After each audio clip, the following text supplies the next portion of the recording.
Marcelo dan Cristiano Ronaldo adalah salah satu duet paling berbahaya dalam sejarah Real Madrid. Kerja sama mereka di sisi kiri lapangan sering membuat pertahanan lawan kewalahan. Marcelo dikenal dengan kemampuan dribble, kecepatan, dan umpan akuratnya.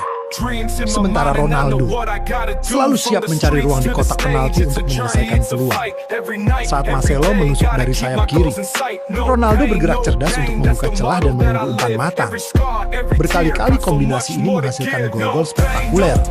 Marcelo memberikan crossing atau umpan terobosan, lalu Ronaldo menyambutnya dengan sundulan keras atau tendangan mematikan. Keduanya saling memahami pergerakan tanpa perlu banyak komunikasi. Duet Marcelo dan Cristiano Ronaldo menjadi salah satu senjata utama Real Madrid dalam meraih berbagai gelar bergengsi, termasuk Liga Champions. Sebuah kerjasama yang akan selalu dikenal oleh para penggemar sepak bola di seluruh dunia.